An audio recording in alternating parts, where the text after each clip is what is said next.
Bonjour à tous, dans cette vidéo nous allons parler de tableau d'avancement en chimie. Alors l'objectif c'est d'établir le tableau d'avancement d'une transformation chimique puis de l'exploiter. Prenons un exemple, si on fait la combustion du méthane, le méthane CH4 réagit avec le dioxygène O2 pour donner du dioxyde de carbone et de l'eau.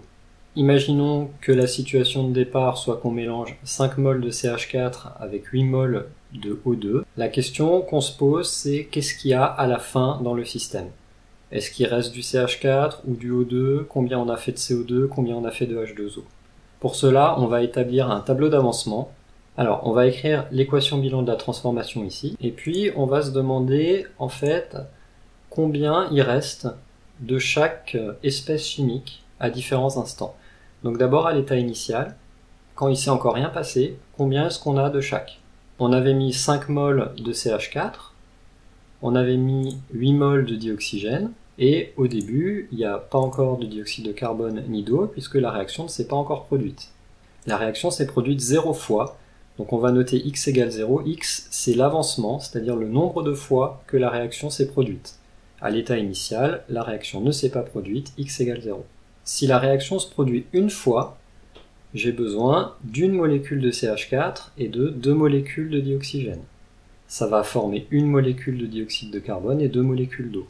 Si je fais la réaction une mol fois, c'est-à-dire si x égale 1 mol, je fais la réaction 6 fois 10 puissance 23 fois. De combien j'ai besoin de méthane? Il me faut 6 fois 10 puissance 23 molécules de méthane, c'est-à-dire 1 mol. Donc il va me rester 5 moins 1 égale 4 mol. Dans cette case, j'écris ce qui reste à cet instant-là. Combien me reste-t-il de dioxygène? J'ai fait la réaction 1 mol fois. Il me faut 2 fois plus de dioxygène, puisque j'en utilise 2 à chaque fois. Donc je vais utiliser 2 mols de dioxygène. Il va m'en rester 8 moins 2 égale 6. Le dioxyde de carbone, lui, est apparu. Combien de dioxyde de carbone sont apparus? Eh bien, 1 mol. Pour l'eau, on en a formé 2, puisqu'on en forme 2 fois plus. Ensuite, quand l'avancement vaut 2 mols, eh bien, j'ai utilisé 2 mols de CH4, donc il en reste 5 moins 2, 3. J'ai utilisé 4 mols de dioxygène, puisqu'il m'en faut 2 à chaque fois, il m'en reste donc 4. J'ai formé 2 mols de dioxyde de carbone et 4 mols d'eau. Puis si x égale 3 mols, ben, j'ai utilisé 3 mols de CH4, j'ai utilisé 6 mols de dioxygène, j'ai formé 3 mols de dioxyde de carbone et 6 mols d'eau. Là, vous commencez à voir un petit peu ce qui se passe. La quantité de réactifs diminue, la quantité de produits augmente. Donc si on regarde ce qu'il y a écrit dans chaque case, finalement, on peut écrire en fonction de x combien il reste de chaque. On appelle ça l'état intermédiaire, c'est-à-dire pour une valeur de x quelconque, eh bien, il me reste 5 moins x mol de CH4, il me reste 8 moins 2x mol de dioxygène, j'ai formé x mol de dioxyde de carbone et 2x mol d'eau H2O. Cette ligne sera donc la deuxième de notre tableau. État initial, la réaction n'a pas commencé. État intermédiaire, pour n'importe quelle valeur de x, j'ai ces quantités-là restantes dans le système. Maintenant, la question qui m'intéresse, c'est l'état final, c'est-à-dire quand la réaction est terminée et que x a pris sa valeur maximale, combien est-ce qu'il reste de chaque espèce chimique? Je vais recopier la ligne précédente, puisque cette ligne est valable pour n'importe quelle valeur de x, donc aussi pour x max, et je veux calculer les valeurs de ces différentes cases. Pour cela, j'ai besoin de savoir quel est le réactif limitant, c'est-à-dire qu'est-ce qui fait que la réaction s'arrête? Est-ce qu'il n'y a plus de méthane ou est-ce qu'il n'y a plus de dioxygène?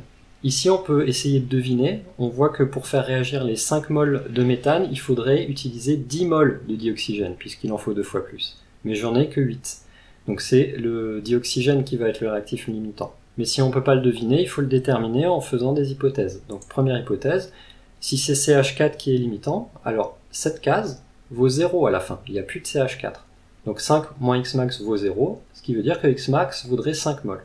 Si c'est le dioxygène qui est le réactif limitant, alors c'est cette case qui vaut 0 à la fin. 8 moins 2x max égale 0, donc x max égale 4 mols. Alors c'est lequel le bon? Eh ben, c'est le plus petit.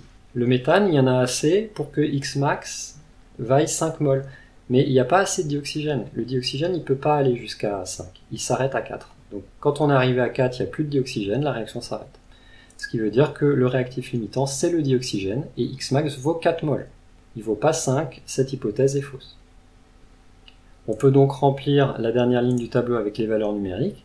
Donc à l'état final, Xmax vaut 4 mol, il reste donc 1 mol de CH4, 5 moins 4, il reste 0 mol de dioxygène, puisque c'est le réactif limitant, 8 moins 2 fois 4, ça fait bien 0. On a formé 4 mol de dioxyde de carbone et 8 mol d'eau. Voici la composition à l'état final du système. Bien, donc on a compris que le but c'est pour une transformation chimique d'établir le tableau d'avancement, donc de trouver le réactif limitant, de calculer l'avancement maximal, puis de déterminer la composition finale du système. Merci d'avoir regardé cette vidéo, on se retrouve la prochaine fois pour un Ice Bucket Challenge. Ciao à tous!